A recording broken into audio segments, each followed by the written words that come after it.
Bom, então, boa noite a todos. A gente vai iniciar enquanto outros participantes vão entrando.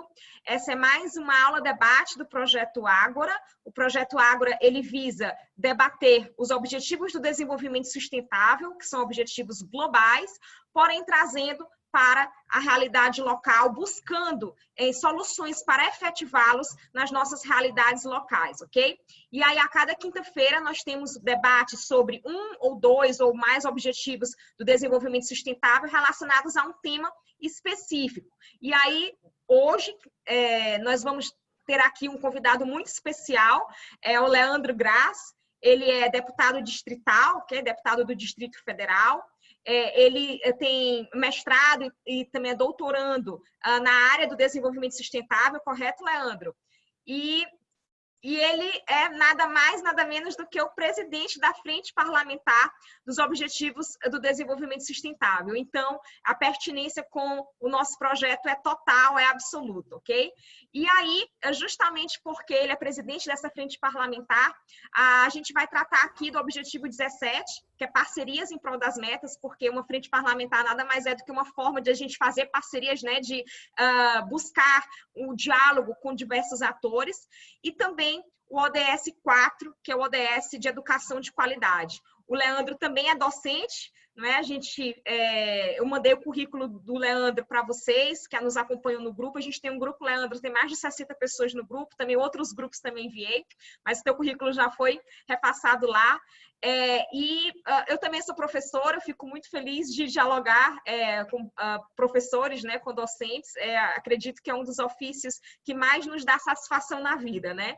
Bom, e eu gostaria então de agradecer a presença de todo mundo, tá ok? Do time executivo do Ágora, dos participantes que estão sempre vindo aqui aos debates, de quem está vindo aqui também a primeira vez. E eu vou passar, então, a palavra para o Leandro. Quem já acompanhou os debates passados sabe mais ou menos como é a dinâmica. O nosso convidado vai fazer uma explanação, depois eu faço só uma pequena complementação, e aí a gente abre para o debate, tá bom? Então, Leandro, a voz está contigo.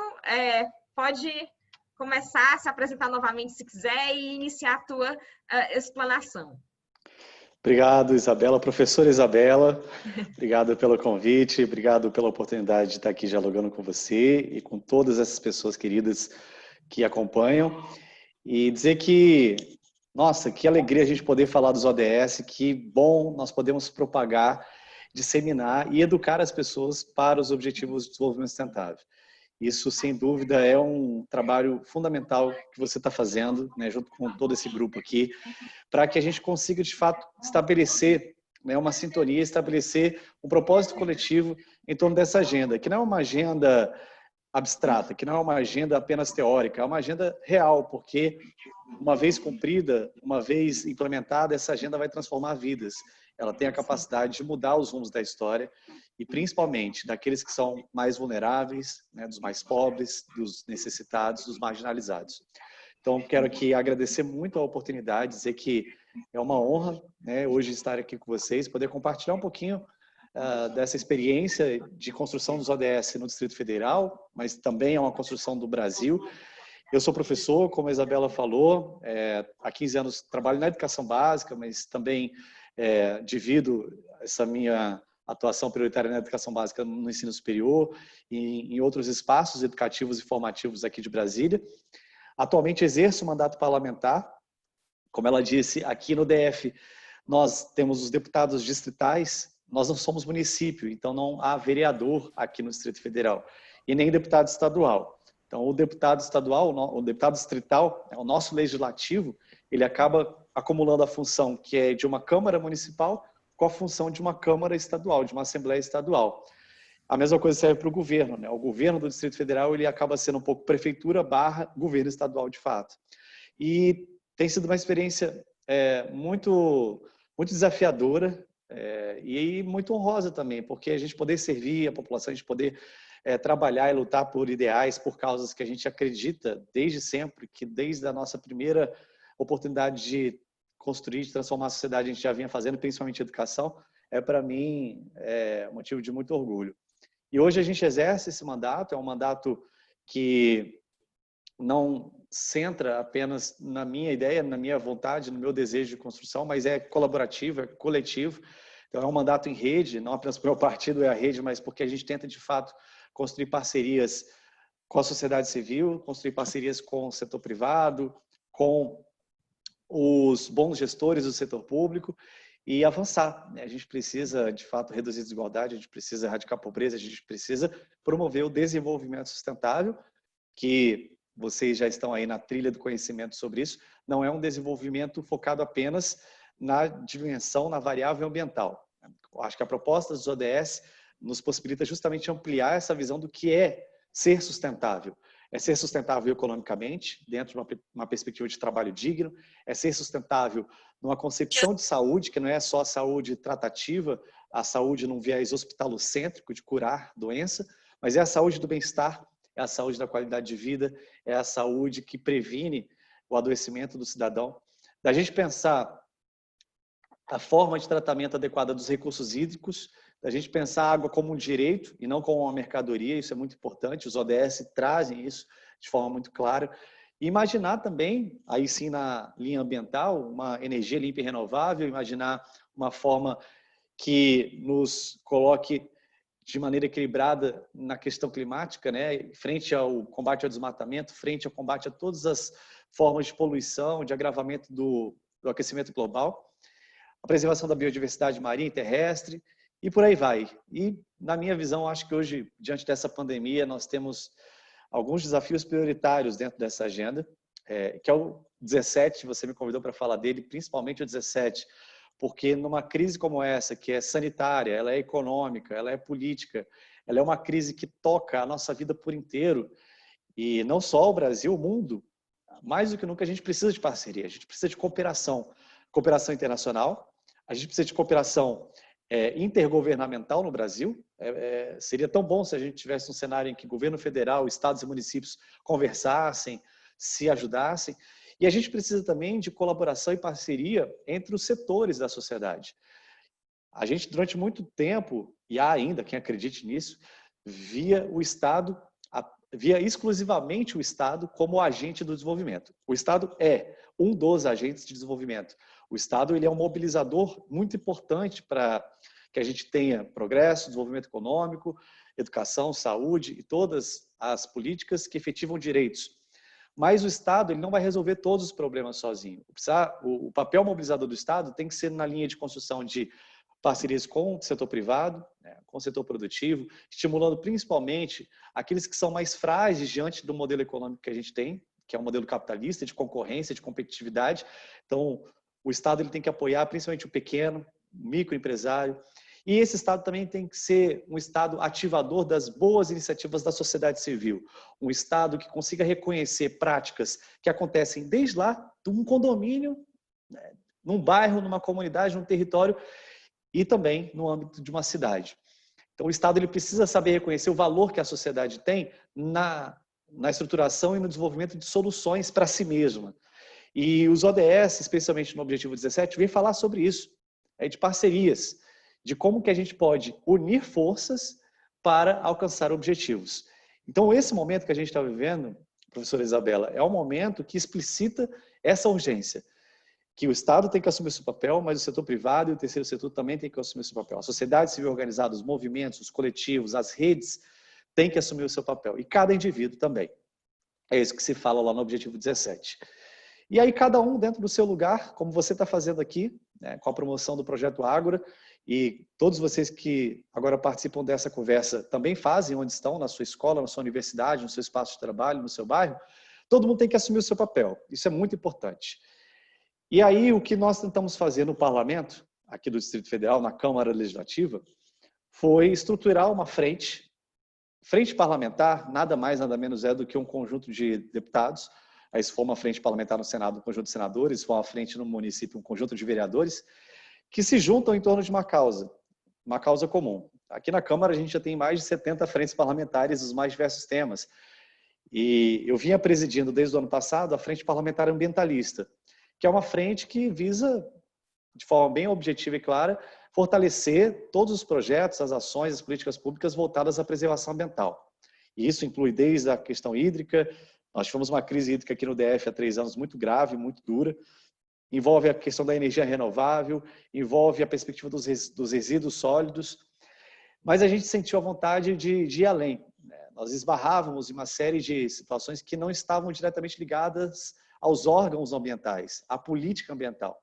Então, entrando em sintonia com a Agenda 2030, pactuada lá em 2015, que infelizmente o Brasil, pensando aqui o governo brasileiro, pensando aqui a esfera federal, infelizmente o Brasil abandonou um pouquinho, até houve o veto do presidente da República no plano plurianual em relação aos ODS, isso é muito ruim, mas a gente vê estados como Pará, a gente vê estados como Rio Grande do Sul, que têm implementado a agenda diretamente nos seus projetos, nos seus programas de governo. O Rio Grande do Sul, no seu PPA, inseriu a Agenda 2030. Então, todo o plano plurianual do Rio Grande do Sul, do governo do Rio Grande do Sul, está estruturado em cima dos ODS.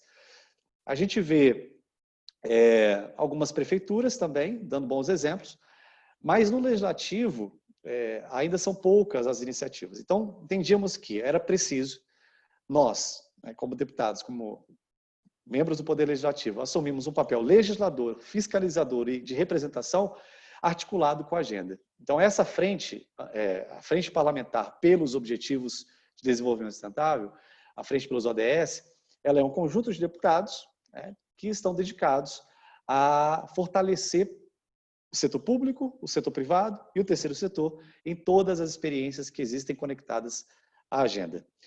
Só que a gente queria mais que uma frente de deputados, a gente queria uma frente popular, a gente queria uma frente da sociedade.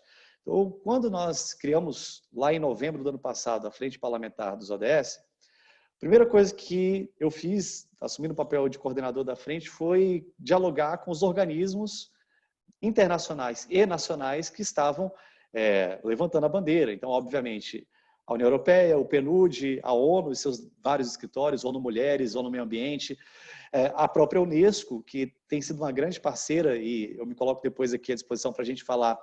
Eu vou tratar um pouquinho de educação, mas dentro da Unesco tem uma área de educação específica, porque a Unesco traz de educação, cultura, mas a Unesco ela tem um projeto de educação para os ODS, que pode ser levado para escolas, que pode ser levado para a formação de professores. Existe material pronto para isso, inclusive, que não sei se vocês já tiveram acesso, imagino que sim, senão a gente pode compartilhar e dar o link aí para vocês.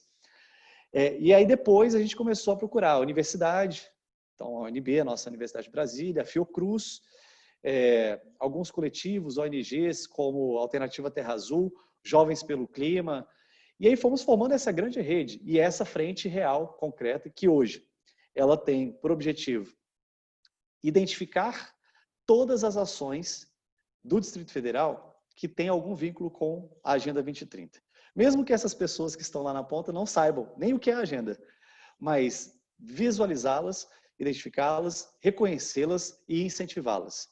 E aí eu queria rapidamente projetar aqui, só para vocês verem, uma das ferramentas que nós estruturamos dentro da frente com esses parceiros, com todos esses representantes que eu citei, além de outros que estão até vinculados ao setor público, como o nosso Serviço de Limpeza Urbana, que é a empresa pública que trata dos resíduos aqui no DF, a Emater, a própria Secretaria de Educação. Então, o que a gente fez? A gente montou uma plataforma, está aqui o título BSB 2030, que é a tag da nossa frente, é a nossa identidade. Então, o que acontece aqui nessa plataforma? Existe um espaço de cadastro para qualquer cidadão, instituição, coletivo, que queira mostrar à cidade o que está fazendo. Ou, às vezes, a gente identifica e diz, olha, você não quer fazer parte da plataforma? Então, a pessoa vai lá e se cadastra, ela vai fazer um login aqui e ela vai descrever o projeto dela. Uma vez cadastrado esse projeto, essa iniciativa, essa experiência vinculada a um ou mais dos ODS, nós temos a possibilidade, aqui algumas notícias, algumas informações das nossas reuniões, do que a gente tem feito pela frente, mas o que eu queria mostrar mesmo é isso aqui. Cria-se um repositório, um banco, como se fosse um banco de boas práticas, um banco de experiências ODS, onde isso está bem novo, até não tem quase nada ainda. A gente está começando agora a cadastrar as instituições e os projetos, mas você pode, por exemplo, se eu quero saber o que tem no Distrito Federal vinculado ao ODS 1, então eu clico aqui e todos os projetos atrelados a ele vão aparecer. E assim com todos os demais objetivos, até o 17. Aqui, se eu quero saber por região, dá também. Então, se tem um projeto... Aqui Brasília não é município, né? Mas a gente tem as regiões administrativas, como se fossem bairros. Tá? São 33 regiões administrativas. E aí eu quero saber, por exemplo, o que, que tem lá na região do Guará, né? Que é a região administrativa número 10 aqui do Distrito Federal. Então, estarão lá disponíveis todos os projetos atrelados à Agenda 2030 do Guará, para que eu, enquanto morador do Guará, queira apoiar. Aqui nós fizemos uma outra classificação, que é com base no lugar onde esse projeto se encontra, né? Se ele está no setor público, no setor privado ou no terceiro setor. E a gente criou um link específico da universidade, porque nós vimos que a Universidade de Brasília hoje é uma grande parceira. O Decanato de Extensão da Universidade tem uma série de projetos já mapeados de ODS e a gente está começando agora também a trazê-los para essa plataforma. Bom, e aí o que você pode fazer aqui? Além de cadastrar o seu projeto, você pode se tornar voluntário de qualquer um deles e você pode também aqui destinar recursos, ser um apoiador enquanto pessoa física ou jurídica de qualquer um também desses projetos. Então, aqui os parceiros que eu citei para vocês, né, o próprio GT 2030, a União Europeia, Jovens pelo Clima e algumas outras entidades. Pois bem, pessoal, deixa eu interromper aqui a apresentação. Então, essa plataforma tem sido a nossa primeira entrega desde a criação da frente, que foi uma forma da gente poder criar essa rede, poder vincular essas pessoas. Então, muito pensando no objetivo 17, né, que é criar parcerias, que é estabelecer vínculos, esse, por enquanto, é o trabalho que a gente tem feito, tá? Aqui com a frente pelos ODS da Câmara Legislativa. E fazendo um diálogo permanente ao longo desses meses, desde março, quando começou a pandemia, nós temos desenvolvido várias reuniões públicas, realizado várias reuniões públicas, fizemos uma primeira sobre educação, então, para acolher os professores, ver como é que os professores estavam enxergando essa suspensão das aulas, pensar soluções com a base da educação, porque a gente tem visto muita solução vir da Secretaria de Educação, seja ela municipal ou estadual, mas de dentro dos gabinetes. Então, o que a gente defende é que, como os próprios ODS nos apontam, que todas as soluções venham de baixo, né? Venham do cidadão, venham das pessoas. E a gente fez essa primeira reunião pública sobre educação, depois fizemos uma outra sobre saúde, para discutir o nosso sistema de saúde aqui e o desafio da pandemia, depois a erradicação da fome e combate à pobreza. Fizemos uma outra sobre produção e consumo sustentáveis, que é um problema seríssimo nesse momento, uma vez que a gente não está tendo a coleta seletiva de lixo em vários municípios, né, pela suspensão, até pelo risco que gera aos catadores e às cooperativas. E agora, na próxima semana, a gente tem uma sobre crescimento econômico e trabalho digno. E aí vamos discutir as alternativas fiscais, as alternativas orçamentárias para amenizar os prejuízos da crise. Então, esse é o trabalho da frente, sempre com muito envolvimento da sociedade, sempre com muita participação social. E aí, migrando para a segunda parte, a gente fala um pouquinho de educação. Não sei se a Isabela quer fazer alguma inserção aqui antes de eu falar de educação. Uma pergunta, só que eu fiquei curiosa para não perder o momento.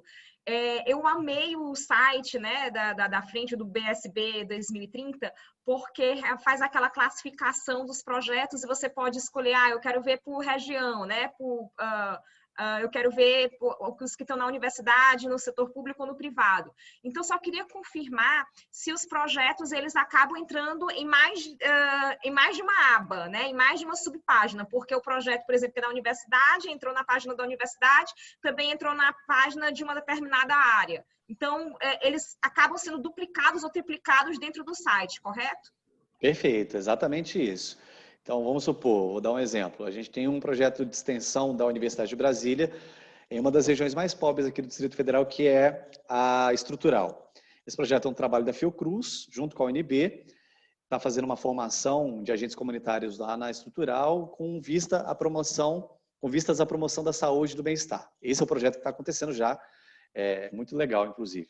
Então, pensando nesse projeto, então ele vai estar cadastrado lá na aba da Estrutural, ele vai estar no ODS 3 e ele vai estar dentro de universidade, mas também vai estar em setor público, porque existe essa intersetorialidade, essa intersecção com o setor público de fato, né? Então, justamente como você falou, vai ser possível, com mais facilidade, nós encontrarmos de acordo com o interesse. Eu quero me envolver na minha região. Eu quero me envolver de acordo com o perfil do projeto. Não, eu quero me envolver de acordo com o tipo de instituição que que está liderando isso. Eu não quero envolver com o setor público, eu quero falar só com o pessoal do setor privado. Então, vamos lá. Então, é isso. É exatamente como você falou.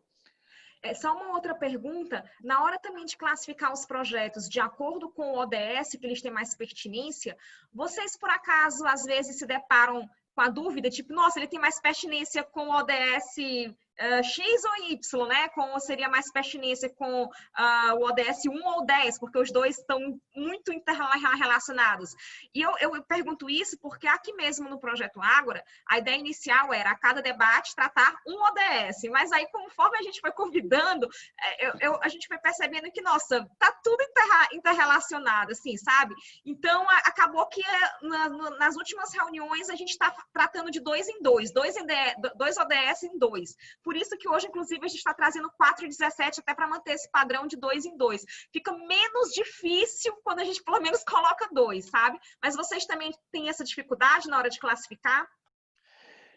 Então, existe... Para que agora a gente vai para a etapa do cadastro dos projetos, como eu falei, essa frente ela é uma frente que tem a participação de vários atores. Então, existe uma coordenação específica da plataforma, com membros de várias entidades, dessas que eu listei aí. Então, essa curadoria, né, essa coordenação, é ela que categoriza. E, pelo que a gente está trabalhando, a ideia é justamente não ficar tanto atrelado à categorização predominante e excluindo outras variáveis do projeto. Então, esse da Fiocruz, por exemplo, que eu citei agora, então ele tem um efeito muito forte sobre saúde e bem-estar, mas ele é um projeto de educação também, porque ele trabalha com formação de agentes comunitários. Ele tem um viés também de atingimento do público feminino. Então, ele ajuda a reduzir a desigualdade de gênero. Então, ele toca lá o ODS 5. Então, claro que existe sempre um ODS que é mais evidente, mas existem, às vezes, complementações que tocam um ou outro, e aí sim, ele vai estar presente em mais de um ODS. Tá? Então, eu acho legal isso que você falou, porque nos ajuda a pensar também os ODS numa visão holística, numa visão integral, e não cartesiana de caixinhas, né? Agora eu vou pegar aqui o 4, agora eu vou pegar o 1. O desenvolvimento sustentável, ele não vai acontecer somente pelo atingimento das metas do ODS 3, ou do ODS 15, do ODS 12. O desenvolvimento sustentável, ele é justamente esse complexo processo social que a gente consiga atingir todas as dimensões da vida humana, da vida social, para promover dignidade e justiça, né? Que é o que também está lá no ODS 16. A gente quer paz, a gente quer justiça, a gente quer democracia. E aí, para isso, é preciso complementação entre essas variáveis da nossa realidade, né? E aí, falando agora especificamente de educação, que é um eixo estratégico do desenvolvimento sustentável. Eu sou um pouco radical, até como professor, no sentido de entender a educação como um eixo transversal de tudo isso e talvez como um eixo prioritário, porque para você conseguir estabelecer ferramentas para a redução da pobreza de forma estrutural e não apenas com a distribuição da renda, mas para você conseguir desenvolver economicamente a sociedade, até mesmo preservar os biomas, tudo está centrado no processo educativo, no processo de comunicação entre pessoas, de formação, de qualificação, para potencializar as capacidades que cada agente ou instituição tem. Então, para mim, a educação é a maior das ferramentas, tem que ser a nossa prioridade justamente para alcançar os objetivos do desenvolvimento sustentável. Mas, no caso da Agenda 2030, a educação está colocada aí de uma forma muito clara, de uma forma muito objetiva, que é a escolarização, que é o acesso às oportunidades educacionais, que é o acesso ao ensino, à aprendizagem, e com isso nós promovermos não só uma universalização qualificada, não adianta a gente universalizar com baixa qualidade, mas universalizar qualificadamente o ensino, o acesso à educação. Então, não ter só pessoas alfabetizadas, mas ter pessoas letradas. Não ter somente o acesso ao ensino superior, mas o acesso ao ensino superior de forma democratizada e de forma efetiva para o desdobramento da ciência, da pesquisa, da inovação. Nós temos uma educação básica que faça sentido na vida do jovem, da criança e do adolescente. Uma escola que se conecte com a sua vida. E aí, para isso, a gente tem que ativar tudo que é possível, né? O Estado tem um papel fundamental, porque ele é, como a própria Constituição diz, responsável pela educação das crianças, dos adolescentes, das pessoas. Então, ele tem que implementar as políticas educacionais, mas é preciso pensar também, professora Isabela, um pouco da essência dessa educação. Acho que era isso que eu queria trazer para essa discussão. Não é qualquer educação que nos serve mais hoje, não é qualquer escola que nos serve, não é qualquer modelo pedagógico que vai atender a esse propósito de um desenvolvimento sustentável. A gente tem que pensar uma educação do século XXI. E o que é pensar a educação do século XXI? É pensar uma educação que prepare as pessoas para lidar com os desafios do nosso tempo. E os desafios estão postos nos próprios ODS, Então, o desafio da mudança climática, o desafio da preservação ambiental, o desafio da ética, o desafio da gente ter mais transparência na relação com o Estado, o desafio de nós termos o reconhecimento e a valorização da diversidade cultural, da diversidade étnica. E também, eu acho que é fundamental essa educação conectada com a vida, conectada com a prática, que nos proporcione uma nova economia, uma economia mais justa, uma economia menos poluente, uma economia que seja até mais eficiente e equilibrada, menos desigual. Então, pensar principalmente o papel da escola nesse momento. A gente ainda tem, infelizmente, uma escola do século XIX. O nosso modelo educacional, e aí eu não digo só da escola, a universidade reproduz isso. A universidade brasileira, e aí, claro, com exceções, e com reconhecimento das inovações pedagógicas que a gente tem, mas o modelo educacional brasileiro, você estudou na Europa, que eu fui lá estudar um pouquinho da sua trajetória também, quando a gente vai em outros países, a gente vê muito mais essa centralidade na pesquisa, na autoria, na autonomia do estudante. O modelo brasileiro ele ainda está muito enraizado na transmissão do conhecimento, numa escola reprodutivista, uma escola transmissiva, onde o aluno é passivo. E aí, com isso, a gente vai até deixando de explorar o potencial do professor, que o professor ele acaba também sendo preparado e formado para dar aula. Né? A aula é uma ferramenta pedagógica? Mas é a única? Não, porque as pessoas têm diversas inteligências, nós somos diferentes, nós somos únicos. Então, as pessoas aprendem de modo distinto e têm predisposições também na sua capacidade cognitiva, na sua inteligência, nos seus saberes e competências, muito diferente uma da outra. E aí a gente precisa também de uma escola que justamente perceba isso. Uma escola fundada na autoria do aluno, uma escola que possibilite a construção do conhecimento e não a reprodução do conhecimento. Eu acho que o ODS 4 vai muito no sentido da universalização, do ensino técnico, do ensino profissionalizante, da educação básica, da gente erradicar de vez o analfabetismo, da gente garantir o letramento. Mas por trás de tudo isso tem um modo de fazer educação, tem um modo de ensinar e um modo de aprender que precisa ser repensado, no caso do Brasil, com muita profundidade. Para quê? Para a gente, inclusive, ter na educação pública, especialmente, atrair para a educação pública uma maior credibilidade da sociedade, atrair o desejo, novamente, da classe média e de outros setores da nossa população para investir, para cuidar, para acompanhar a escola pública, é ver na escola pública, é ver na educação pública um caminho de transformação da sociedade. Mas para isso a gente precisa romper, a gente precisa de um processo de realmente de disruptivo, um processo que avance para além dessas práticas tradicionais. Isso vai desde lá da formação de professores, passando também por um processo de valorização daquelas pessoas que estão ali na ponta da escola, no chão da escola, fazendo a diferença. A gente, no ano passado, desenvolveu um projeto aqui, e aí do mandato, no caso, que é um selo de práticas inovadoras da educação pública. No ano passado, a gente visitou mais ou menos 80 escolas, das 600 e tantas que a gente tem aqui no DF, e o que a gente viu foi uma coisa mais linda que a outra. Muita gente pensa que o que tem de melhor na educação está na escola privada. A escola privada tem muita coisa legal, claro, tem muita estrutura, muita tecnologia, às vezes tem investimentos maciços, mas eu posso garantir para todos vocês, o que nós temos de mais inovador, de mais bonito e transformador está na escola pública brasileira.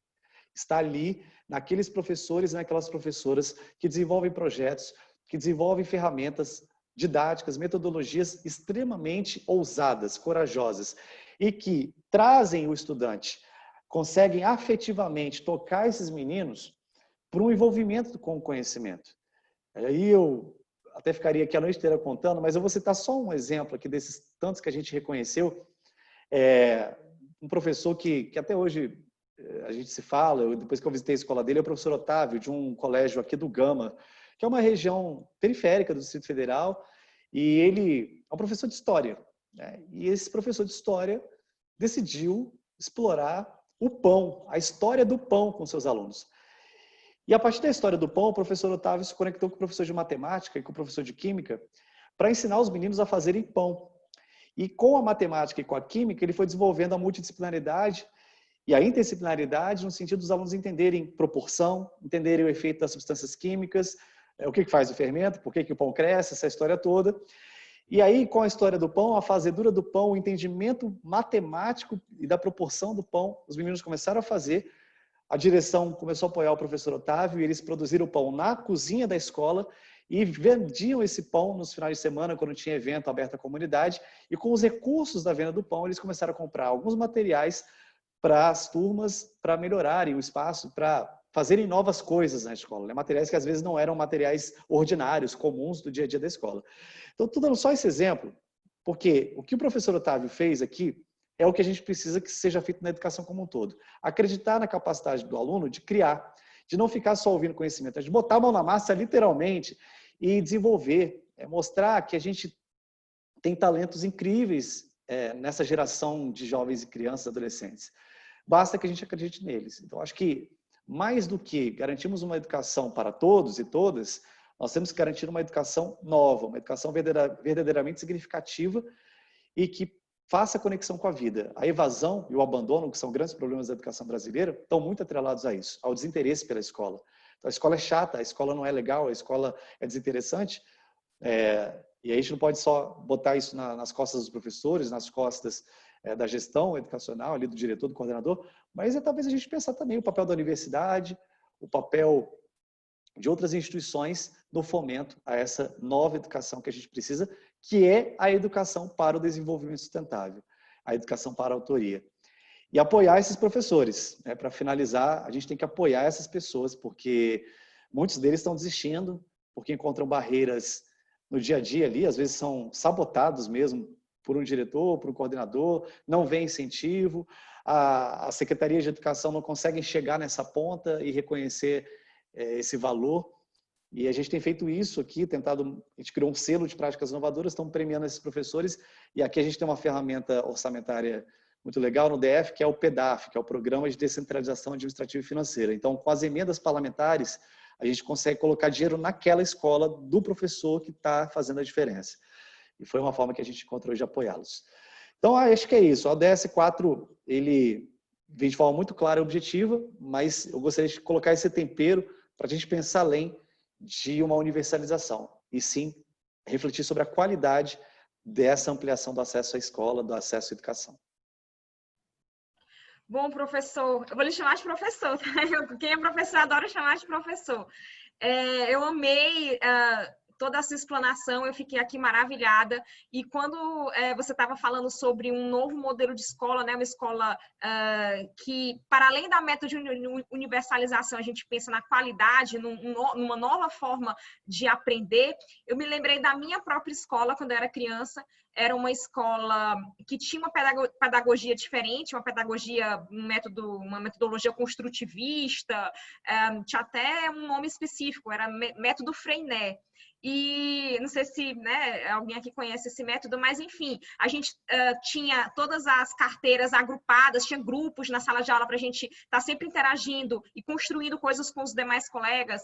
A gente sempre estava fazendo atividades para fazer uma relação das disciplinas que a gente estava estudando. Então, sempre tinha atividades como essa do pão, por exemplo, para a gente relacionar a química com a matemática, com a história, e a gente era obrigada a fazer essas relações. Assim, pense na relação que teve, tudo que você estudou durante a semana, em todas as disciplinas, qual é a relação de tudo isso. Crie um texto falando da relação de tudo isso. A gente tinha que se virar nos 30 para imaginar como é que eu vou relacionar álgebra com química, com história e biologia, né? Então, era bem interessante e me lembrou bastante isso. E eu me lembro que mesmo na época, os professores diziam que essa pedagogia é diferente até de outras escolas da minha cidade natal, a cidade onde eu nasci, Teresina, porque em outras escolas que até tinham mais fama na cidade, mas era aquele estudo bem, como a gente chama, Caxias, né? Que tipo, o aluno senta e o aluno somente recebe o que o professor está passando. E aí portanto, eu cresci realmente com essa metodologia mais construtivista, mais que envolve o aluno a propor algo, a tentar construir o conhecimento. Mas bem, então eu fiquei aqui maravilhada enquanto você falava. Eu vou então agora fazer uma pequena apresentação também, vou utilizar aqui o PowerPoint, e aí eu acabo me focando mais na minha apresentação no objetivo 17, né? Acho que vai ser uma boa complementação, que eu vou me focar mais aqui no objetivo 17, tá ok? Bom, pessoal, deixa eu aqui compartilhar minha tela, só um segundo.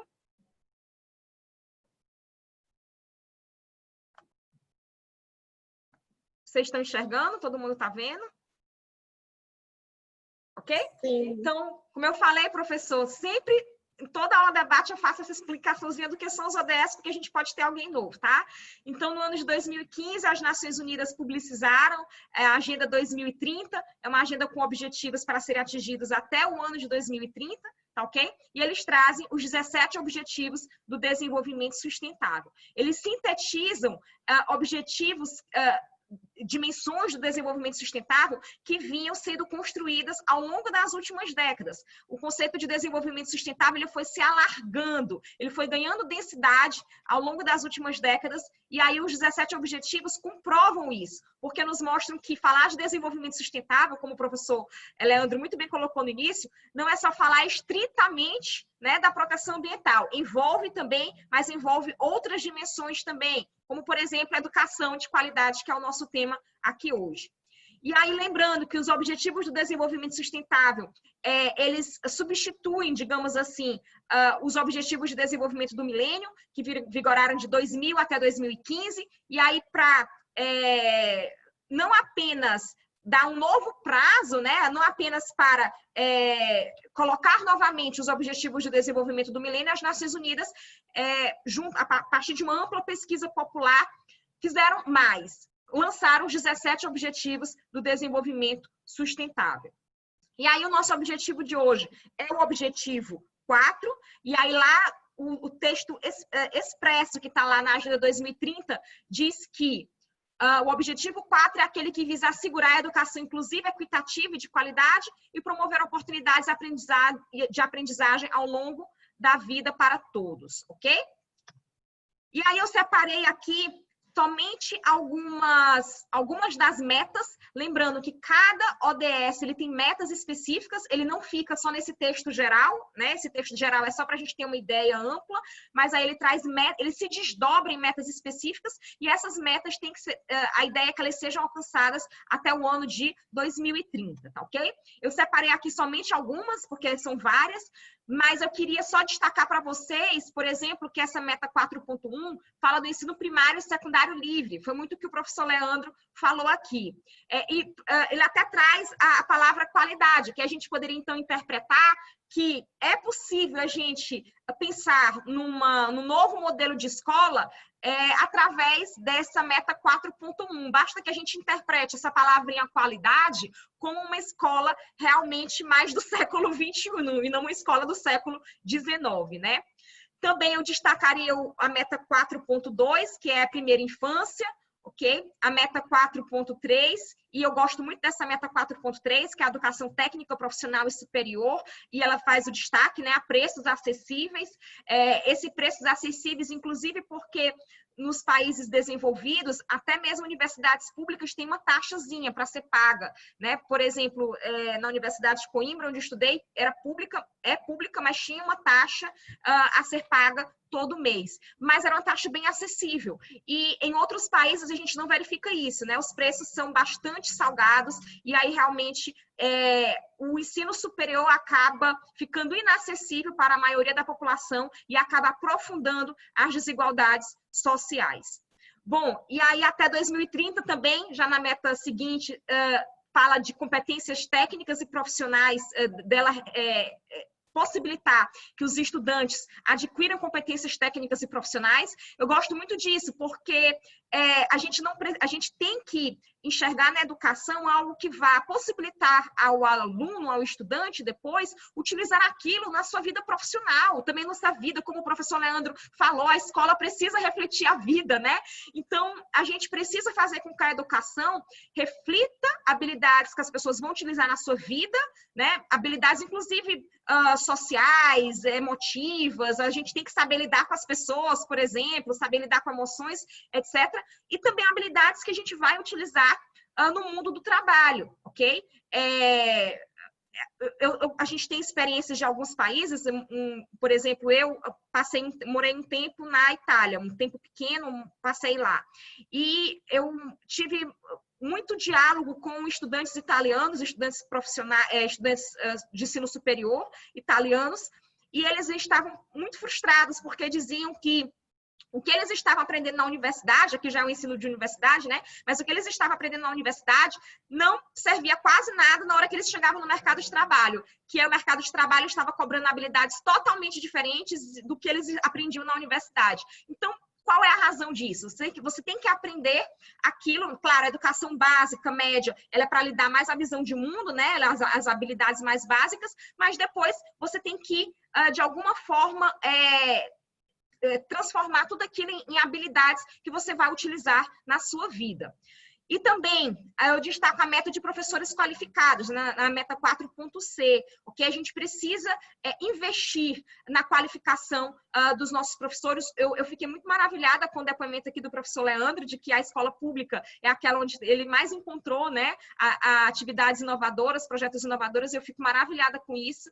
E eu acredito que os nossos professores têm que ser, claro, é aquele discurso que todo mundo fala, mas é realmente a verdade. Os nossos professores têm que ser melhor remunerados, mais incentivos à qualificação, ok? Porque um professor bem remunerado, um professor qualificado, um professor motivado, ele faz a diferença na vida de um aluno, né? Ele faz realmente... Ainda hoje, às vezes, alguns alunos vêm falar para mim, professora, na sua aula eu me motivei para estudar isso, na sua aula eu aprendi isso e eu levo esse aprendizado desde então. Então, eu acho que professores qualificados, motivados, bem remunerados, estão na base de uma sociedade mais desenvolvida, estão na base de qualquer mudança. Bom, e aí eu passo então para o objetivo 17, como é o foco principal, seria fortalecer os meios de implementação e revitalizar as parcerias. Tá aqui, só um segundinho que eu tá tapado. A parceria global para o desenvolvimento sustentável, ok? Pessoal, no objetivo 17, tem várias e várias metas, eu acho que talvez é o objetivo com mais metas.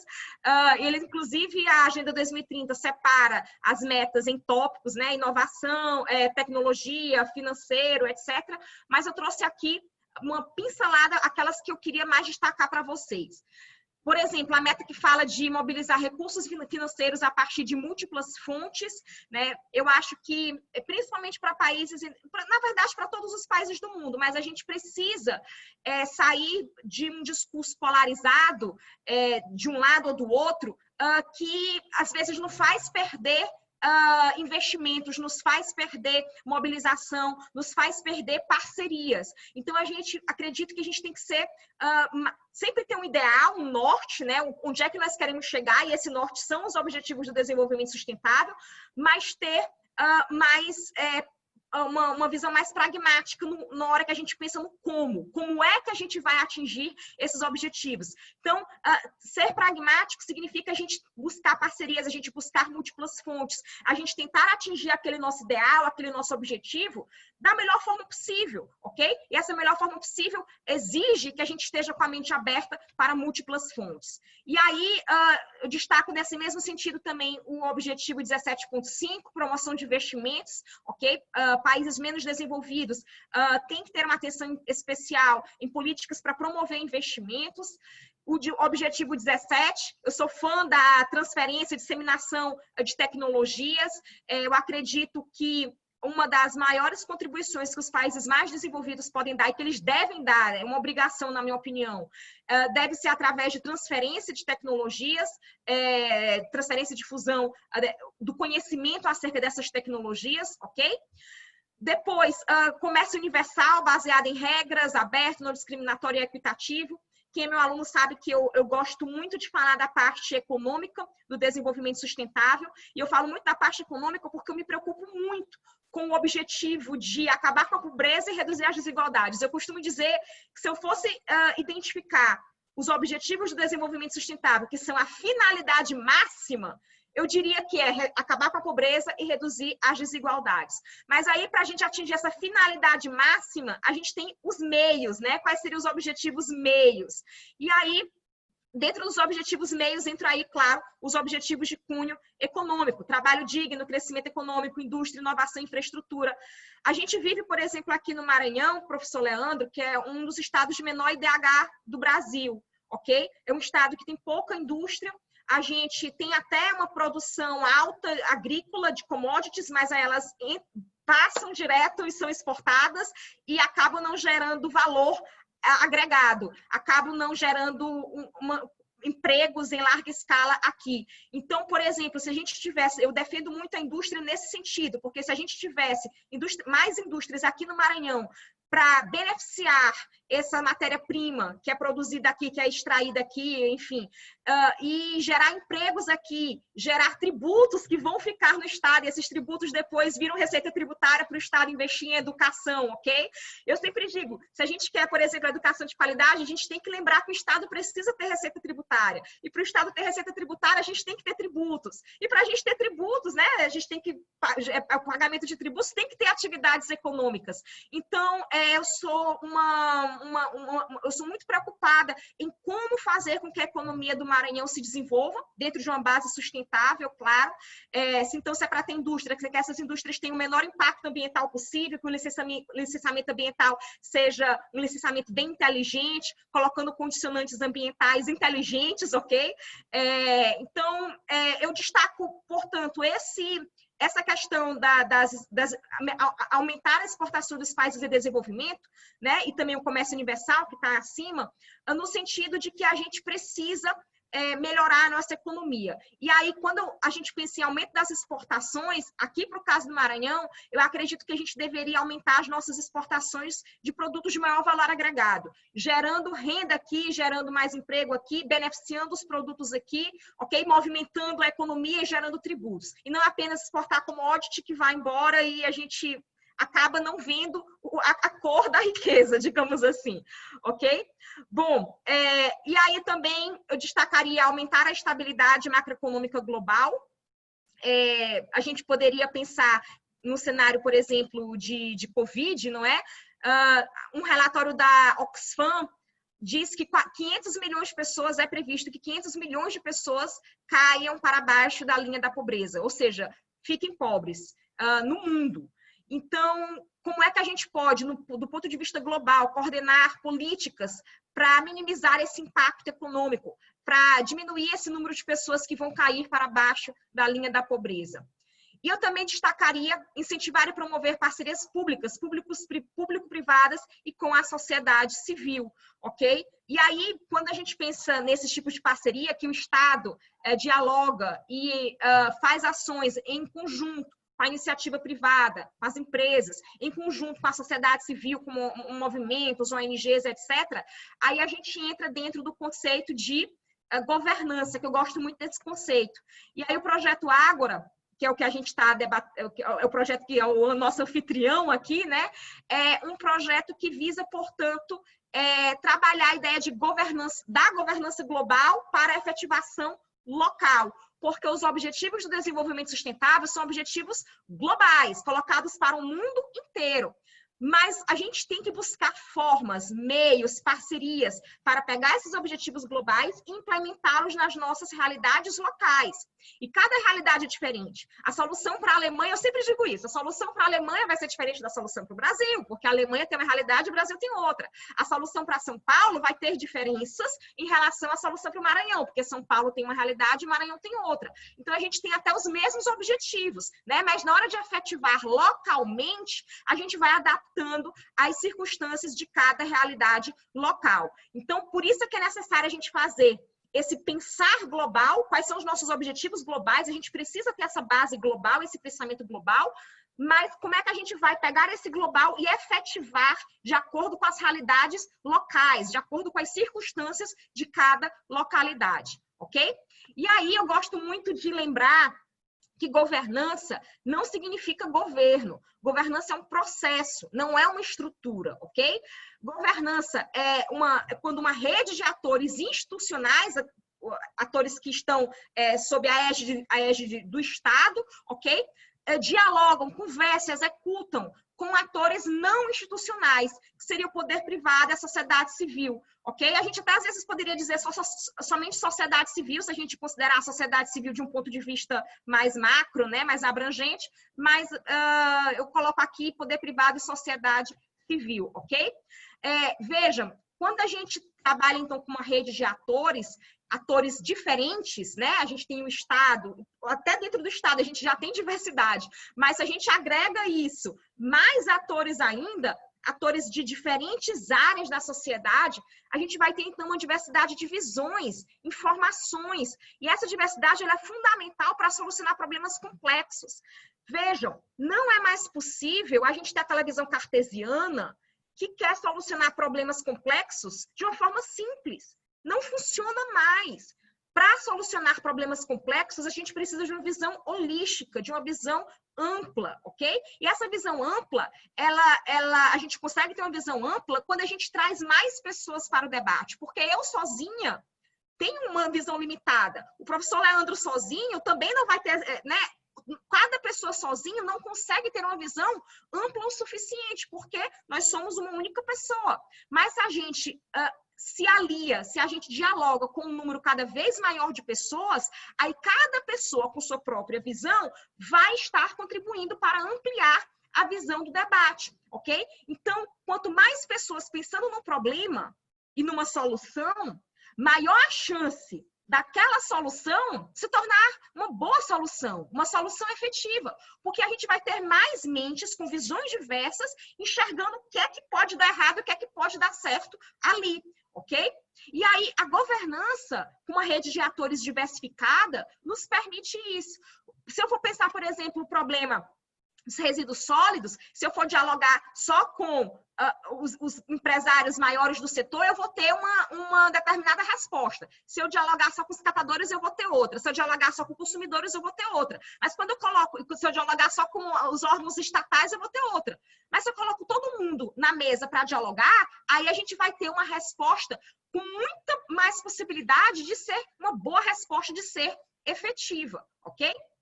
Bom, e aí esse diálogo, vejam, ele se trata de uma participação deliberativa. Eu sempre gosto de frisar isso, porque a deliberação pressupõe que eu vou ouvir a opinião do outro, eu vou estar aberta para ouvir a opinião do outro. E não simplesmente a gente vai colocar atores diferentes e perguntar, quem acha isso? Eu. Quem acha aquilo? Eu. Então agora vamos fazer a média aritmética para ver quem foi que ganhou, né? Qual foi a posição majoritária que ganhou. Não se trata apenas de uma agregação de visões.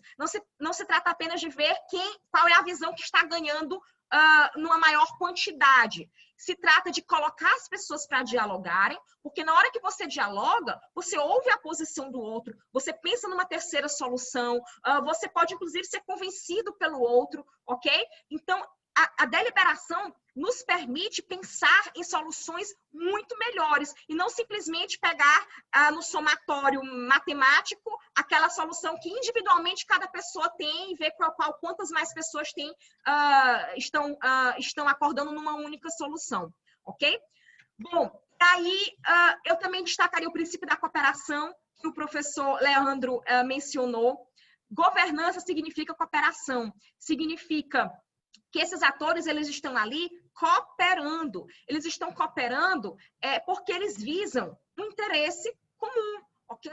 Esse interesse comum é um interesse tanto para a sociedade, a gente quer uma sociedade melhor, ok? Quanto também é um interesse individual, no sentido que, se a gente tem uma sociedade melhor, estaremos todos melhores do ponto de vista individual. Se a gente tem uma sociedade mais desenvolvida, com mais educação, ok?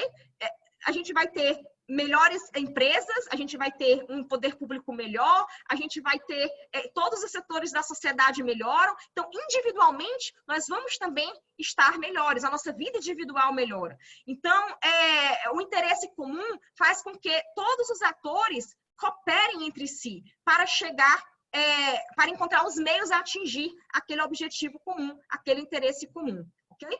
Aí eu gosto de lembrar, até nas minhas aulas já mostrei essa figurinha. Era para ser tudo ligado, né? Mas isso daqui, na época, uns 8 anos atrás, eu sou da área jurídica, eu não sou designer, então eu peguei isso de um banco de imagens e não soube adaptar. Mas era para ser todos os pontozinhos ligados, tá, pessoal? Considere que está tudo ligado. Mas é só para vocês terem uma ideia de atores que estão conectados em uma rede, dialogando, interagindo, cooperando, ok? E aí eu utilizei essa imagenzinha como logotipo de um centro de estudos que eu criei na UNDB, uma universidade local aqui do Maranhão, de São Luís, privada. E dentro da UNDB eu criei o Centro de Estudos em Desenvolvimento Sustentável, que visava justamente unir o curso, as pessoas, docentes e discentes do curso de Direito, do curso de Engenharia, do curso de Arquitetura, que existiam dentro da UNDB, dos vários cursos que existem lá, para que eles fizessem projetos transversais, projetos transdisciplinares. Então, um determinado projeto de pesquisa era sobre mobilidade urbana. Então, esse projeto ele não vai ser só do curso de Direito ou só do curso da Arquitetura. Ele vai agregar docentes e discentes, né, professores e alunos do curso de Direito, do curso de Arquitetura, do curso de Engenharia, do curso de Administração e etc. Porque aí são pessoas com formações diferentes, trazendo visões diferentes para solucionar um problema da nossa cidade. E aí, ao longo de vários anos, a gente conseguiu lançar 9 edições da revista do SEDES, da revista desse centro, cada edição com 15 ou 20 artigos científicos, pensando de forma transdisciplinar os problemas da nossa cidade e soluções para a nossa cidade. Okay? E aí, eu também gostaria de destacar, dentro desse diálogo de vários atores, o papel das empresas. Eu gosto de destacar isso, inclusive, né, eu sou do meio acadêmico, mas também, em determinado ano, fui cofundadora de uma empresa de consultoria ambiental. Hoje eu estou afastada, não sou mais sócia da empresa, sou apenas, digamos, uma consultora de que de vez em quando perguntam alguma coisa. Mas tenho muito orgulho de ter sido cofundadora dessa empresa. E eu vejo que hoje as empresas elas deixaram de ser o patinho feio, né, o primo pobre, e passaram também a ser protagonistas dessa discussão sobre desenvolvimento sustentável. A gente vê hoje, por exemplo, nas mesas de debate sobre desenvolvimento sustentável, as empresas trazendo soluções inovadoras, as empresas trazendo propostas. Há 30 anos atrás, elas eram realmente consideradas patinho feio, assim, o vilão da história. Hoje em dia, não. Hoje em dia, as empresas estão liderando muitas das soluções. E aí eu trago aqui um exemplo do Fórum Pacto Global, que é um fórum das Nações Unidas, que une empresas, e as empresas, através desse fórum, elas são incentivadas, né? Elas divulgam seus projetos na área do desenvolvimento sustentável, inclusive projetos que especificamente promovem algum dos objetivos do desenvolvimento sustentável, e existe até o prêmio ODS Pacto Global, que é para premiar aquelas melhores iniciativas das empresas. Bom, e aí eu lembro também que a gente precisa de governança global, né? A gente sai da governança global para a efetivação local, mas eu gosto sempre de lembrar que a gente precisa de governança global, porque os problemas ambientais hoje eles são globais. É claro que a gente tem alguns problemas ambientais que continuam a ter eles continuam a ser sentidos muito localmente, né? Mas os principais problemas ambientais que a gente trabalha hoje, eles têm um alcance global, eles têm uma difusão global, e eles têm causas globais, né? Se a gente pensar, por exemplo, na mudança climática, aqui são alguns conceitos. Se a gente pensar na mudança climática, a mudança climática ela é um problema ambiental global, ok? Ela afeta de forma desproporcional países em desenvolvimento, principalmente países mais pobres e vulneráveis, mas as causas delas são globais, são a emissão de gases de efeito estufa emitidos por todos os países do mundo. E aí acaba que aqueles países que mais emitem, não é? Na maioria das vezes, são aqueles que mais têm o poder econômico e tecnológico de se adaptarem à mudança climática. E os países que menos emitem, por exemplo, países pequenininhos como países insulares, são aqueles que menos têm a capacidade de se adaptar e provavelmente são aqueles que mais vão sofrer e já estão sofrendo. Mas aí, quando a gente pensa, então, nesses problemas ambientais globais, tem alguns conceitos teóricos de auxílio que eu vou só citar, não vou entrar muito para não avançar na hora. A gente tem o conceito de patrimônio comum da humanidade, do doutrinador Alexandre Keys, né, do jurista Alexandre Keys. A gente tem o conceito de tragédia do bem comum, Garret Hardin. Pessoal, estou citando alguns desses conceitos, quem foi meu aluno, assim, já ouviu eu falando demais sobre isso, então eu imagino que a maioria aqui já sabe o que são, tá bom? A gente tem o conceito do planeta Gaia, de James Lovelock, Spaceship Earth, né? A nave espacial Terra, não existe fora, porque tudo que a gente lança de resíduo continua dentro da Terra, como se a Terra é uma grande nave espacial, digamos assim. Limites planetários, do time do Johan Rockström, lá da Universidade de Estocolmo. Todos esses conceitos, depois, se vocês quiserem, a gente pode conversar mais sobre isso em algum outro evento, mas todos esses conceitos, eles servem para nos dizer que os problemas ambientais são globais, que o mundo hoje está todo conectado, ok?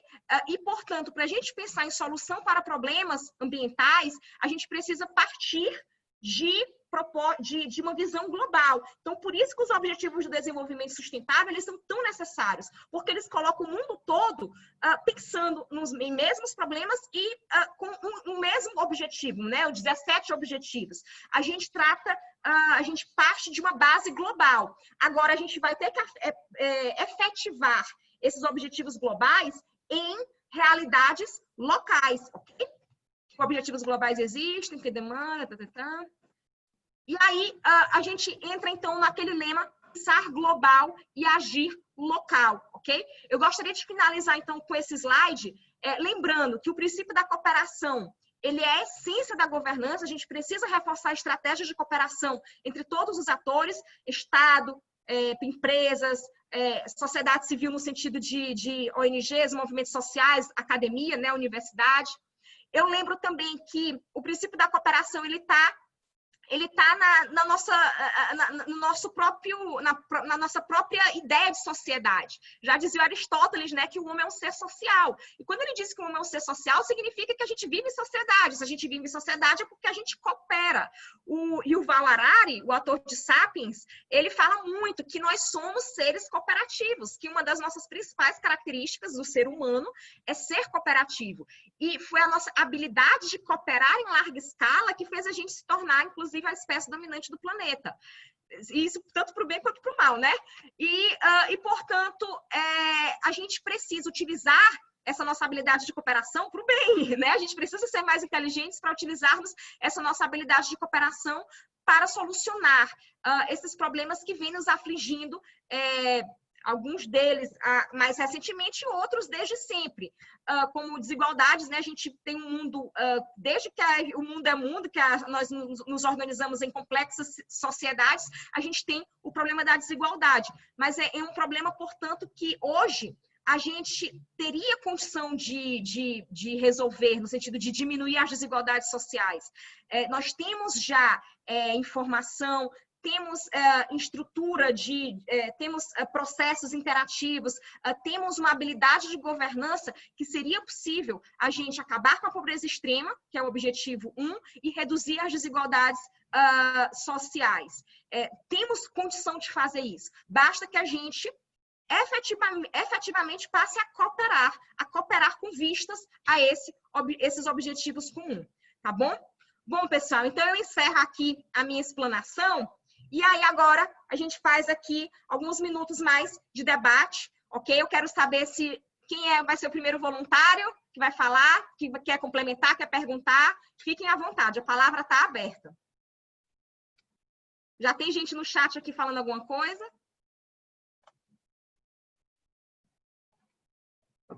Perguntas, gente? Acho que eu falei tão rápido que o pessoal ainda está assim. Professora, Oi. eu tenho uma pergunta para fazer, eu queria saber a opinião de vocês dois. Se Certo. vocês acham que a educação domiciliar, que é aquela que os pais dão em casa, que não coloca o filho na escola mesmo, propriamente dita, faz mesmo em casa, né? Se viola ou não, de certa forma, o objetivo número 4 sobre educação. Vou Essa deixar o nosso convidado responder primeiro. Legal. Vitória, né, que está perguntando. Bom, Vitória, veja, não dá para dizer que viola. Agora a gente precisa entender o seguinte: o que se chama de educação domiciliar, o homeschooling, que está aí agora sendo levantado no Brasil, foi até um dos compromissos do atual presidente durante a campanha. Tem alguns partidos políticos, algumas lideranças políticas que defendem essa ideia. Vou trazer aqui uma visão muito particular, tá? Muito pessoal, tentando fazer esse diálogo com os ODS. O que acontece? A escola, ela não é um espaço apenas que cumpre uma função pedagógica, no sentido da transmissão do conhecimento, do acesso ao conhecimento. A escola brasileira, em especial, tendo em vista aí que nós temos no Brasil ainda um grande contingente de população pobre, de pessoas em situação de vulnerabilidade, riscos sociais, como drogadição, violência doméstica, entre outros. A escola, ela acaba assumindo um papel que não é só esse papel pedagógico. Hoje, a escola pública brasileira, ela é também um lugar muito importante para o desenvolvimento e para a proteção das crianças e dos adolescentes em outras dimensões, em outros aspectos. E aí vou focar na questão da proteção. A gente tem os dados hoje mostrando que a maior parte dos casos de abuso sexual infantil, dos casos de violência contra crianças e adolescentes acontece no âmbito familiar, seja por alguém que é membro da família ou por pessoas próximas ao círculo familiar. E qual é o lugar em geral que conseguimos vislumbrar, identificar que a criança é vítima? A escola. Então, geralmente é um professor, um coordenador, um diretor de escola, e aí, posteriormente, faz o contato com o conselho tutelar, vai verificar o que de fato está acontecendo com a criança. Estou dando um exemplo para mostrar como que a escola é importante, não só nesse aspecto da aprendizagem do ensino. Então, quando você estabelece a educação domiciliar como uma possibilidade, você inviabiliza o acesso do Estado a determinadas situações que podem, porventura, acontecer com a criança e que, através da escola, a gente conseguia, muitas vezes, identificar. Tem muita gente que critica a possibilidade do homeschooling com o argumento da socialização, ou seja, as crianças seriam privadas da convivência. Para mim, esse argumento não é tão forte, porque as famílias que adotam a educação domiciliar geralmente são coletivos, elas se comunicam entre si, elas têm os espaços de convivência entre elas. Mas eu acho que o argumento de que quando você tira a criança da escola e a família toma conta exclusivamente desse papel, nós acabamos criando barreiras para o acesso a eventuais danos e fragilizações da proteção dessa criança. E aí tem um outro fator, para concluir, que é como que fica o papel do professor nesse processo e como que fica a relação do professor com a educação. O professor como um mero prestador de serviço ou o professor como um agente que acompanha o desenvolvimento cognitivo dessa criança. Como é que vão ficar as relações de trabalho do professor numa eventual situação de educação domiciliar? Então, tudo isso tem que ser problematizado, não só a gente falar assim, sou a favor o homeschooling ou contra, mas a gente tem que colocar as variáveis na mesa para pensar, hoje no Brasil, nós teremos mais prejuízos ou teremos mais benefícios adotando o homeschooling? Então, pensando o ODS 4, que tem como metas a questão da formação de professores, você universalizar o ensino e você promover um desenvolvimento, que não é só um desenvolvimento individual, mas um desenvolvimento coletivo e social, eu acho que tem uma consequência, sim, no sentido de impedir essa conexão do sujeito com o universo, de forma que o Estado possa atuar como um protetor da dignidade dessa criança ou desse adolescente. Até mesmo prevenindo o trabalho infantil, prevenindo outras situações de vulnerabilidade, prevenindo questões de drogas, entre outras. Então, essa é a minha visão. Eu não sei como é que a Isabela vê esse fato em si, Mas eu acho que a gente tem que exaurir melhor, tem que aprofundar mais esse debate sobre educação domiciliar no Brasil, apesar de alguns países já terem, né? Mas também tem contra-exemplos, países que adotaram, que se posicionaram contrários à educação domiciliar, e aí dentro do rol de países desenvolvidos e subdesenvolvidos nós temos os dois, né? Alguns que adotaram e outros que não. Então acho que para que a gente decida se vai admitir ou não, tem que ter um amplo debate com a escuta de famílias, professores, especialistas, sociedade civil, e a gente veja se é o melhor ou não para a educação brasileira nesse momento. Eu concordo com absolutamente tudo que o professor Leandro falou. Eu respeito quem acredita que pode ser uma solução, homeschooling, né? Respeito, mas do meu ponto de vista, não é uma solução. É algo até que me preocupa que esteja subindo, né, essa ideia aqui no Brasil de que pode ser uma boa solução. Eu, particularmente, não acredito que é uma boa solução, não. E eu gostaria de complementar, né, por que, na minha opinião, não seria uma boa solução, no sentido de que fazer homeschooling dá muita, mesmo que o professor vá na casa, né, da criança, mas dá muita possibilidade daquela criança não ter contato com outras visões de mundo, porque acaba que ela fica muito restrito, não é? Acaba que a sua visão de mundo, na minha opinião, acaba ficando mais restrita porque os pais podem priorizar um determinado tipo de leitura, um determinado tipo de visão, e acaba impedindo essa criança de ter contato com múltiplas visões. E aí a escola, ela dá essa possibilidade de múltiplas visões, ok? E eu acredito que quanto mais contato você tem com visões diferentes, e não com uma única visão de mundo, mas com visões diferentes, você consegue construir a sua própria visão de mundo da forma mais ampla, mais holística possível, ok? Então, eu sou muito fã de divergências, no sentido de que não divergências que afetam o núcleo, né, de valores fundamentais, mas divergências quando a gente diverge sobre como alcançar determinado objetivo que é melhorar a sociedade. Como a gente diverge, por exemplo, eu acho que a gente vai alcançar dessa forma, ou eu acho que a gente vai alcançar daquela outra forma. Eu sou fã de divergências porque somente a partir de divergências a gente tem uma troca de visões. A gente tem aquele debate no sentido de debate que você vai repensando a sua visão. Então, se você tem um homeschooling, eu acredito que acaba ficando mais difícil de você ter contato com opiniões divergentes, certo? E, portanto, a gente acaba fazendo cidadãos com pouca tolerância à divergência, cidadãos com uma visão de mundo mais restrita, sabe? Então, eu não sou favorável a essa ideia, não sou contente com essa ideia de homeschooling, não. Eu acredito que quanto mais contato social, não no sentido só puramente de socialização, mas no sentido de você ter visões de mundo diferentes e crescer com essas visões diferentes, ok? Com contato com essas visões diferentes. Bom, o professor quer fazer mais um comentário? Não, concordo com você também nesse sentido, é fundamental. A educação, como eu disse, ela não é só uma ferramenta para cumprir conteúdo e conhecimentos já estabelecidos, ela é também um espaço dialógico da gente, como a Isabela bem colocou, lidar com a diversidade, lidar com o conflito, com a divergência e evoluir nesse sentido, né? Então, acredito que é por aí mesmo. Pessoal, mais outra pergunta, comentário, complementação? Não? Nossa, professor, eu acho que a gente falou tanto que todo mundo se deu por satisfeito, ok? Está todo mundo meio tímido hoje. Bom, ninguém quer escrever alguma coisa aqui no chat, se tiver com um pouco de timidez para falar? Eu tenho um comentário só. Vai lá, Vinícius.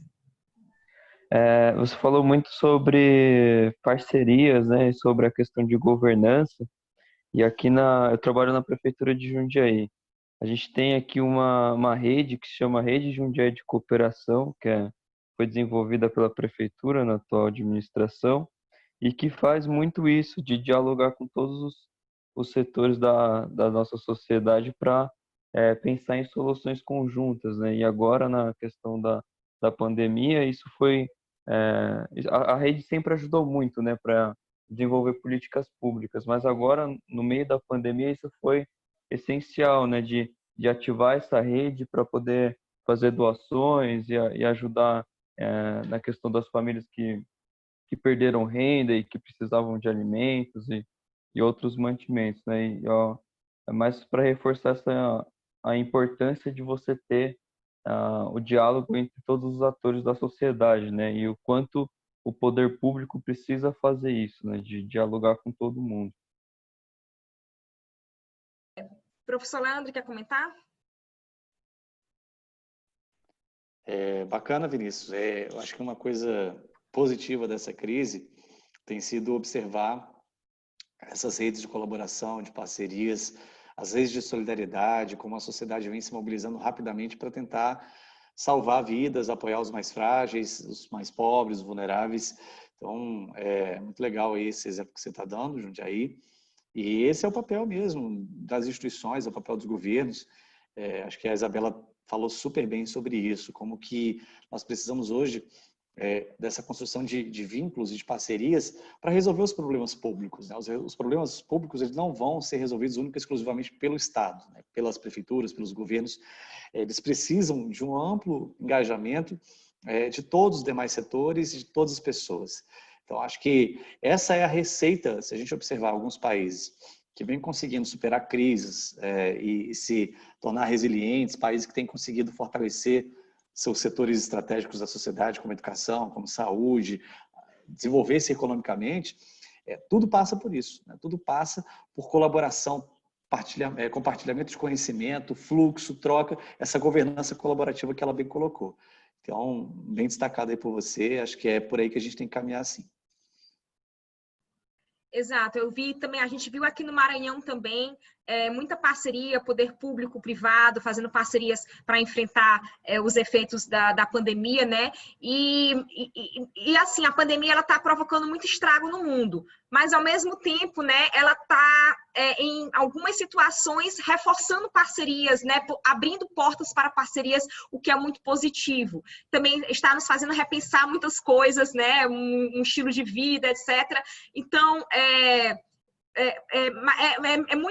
muito salutar aquela frase que todo mundo fala, mas novamente eu digo, é verdade, de que toda crise é também uma oportunidade, pode ser também uma oportunidade, né? Então, apesar dos efeitos da pandemia serem muito, muito drásticos na saúde, na economia, na perda de renda, etc., ela também nos abre a possibilidade de reformular modelos, de reforçar parcerias, de abrir portas para novas parcerias, ok? De repensar estilos de vida. Então, acredito que a gente deveria, pelo menos, tentar sair melhor dessa pandemia, tentarmos sair uma sociedade melhor dessa pandemia, utilizar esse momento duro, esse momento de crise, para nos melhorarmos enquanto sociedade, sabe? E aí, uma das formas da gente fazer isso é dialogando, colocando todos os atores para dialogar e fechando parcerias, ok? Bom, pessoal, mais algum comentário? Todo mundo está já... Eu queria só compartilhar uma experiência que a Secretaria de Tecnologia do Estado do Maranhão há pouco tempo lançou um edital do projeto Centelha, que é um projeto ligado à área da inovação e tecnologia, né? E o projeto que atualmente está sendo desenvolvido é o Neuromaker, que é um simulador que ensina crianças da rede pública a mexer com inteligência artificial. E as crianças são tão empolgadas que elas fizeram um banco de dados, cada grupo, não foi nem assim todas as crianças da sala, foi cada grupo, tirou 1000 fotos de cães e gatos de raças variadas, né, para a inteligência artificial aprender direito. Então, elas estão super empolgadas. O projeto ainda está em fase de implementação, né? Mas já a empolgação já está a 1000. A professora também auxilia no processo junto com os programadores. É muito legal.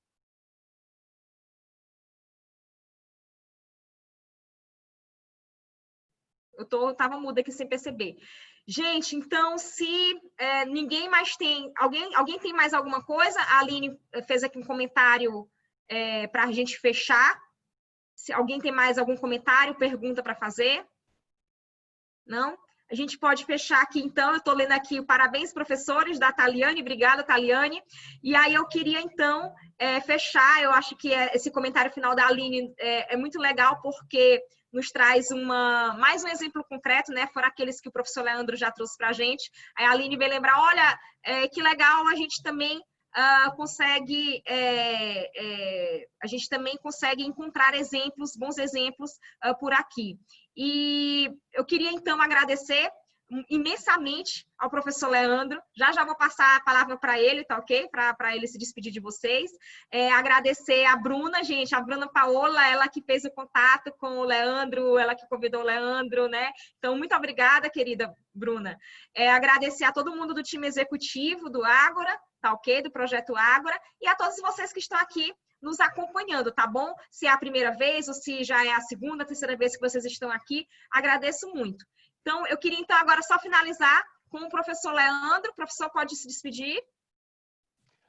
Professora Isabela, muito obrigado pelo convite. Adorei participar desse encontro de hoje. Estou à disposição no que precisar, sempre que quiser, a gente poder continuar nessa construção, nesse importante caminho de promover o desenvolvimento sustentável com educação para as pessoas, com informação, com boas reflexões. Esse é o caminho que a gente precisa seguir. Então, parabéns, projeto lindo, inspirador, incrível. Continue firme para que cada vez mais pessoas possam ter acesso a essa partilha que nós tivemos hoje. Muito bacana mesmo, muito honrado, muito feliz de ter participado. Um abraço para todos vocês, pessoal. Obrigada, professor. Obrigada, gente. Um beijo bem grande. Lembre que toda quinta-feira a gente vai estar aqui discutindo alguns dos ODS, tá ok? Um beijo bem grande para todo mundo. Tchau, tchau.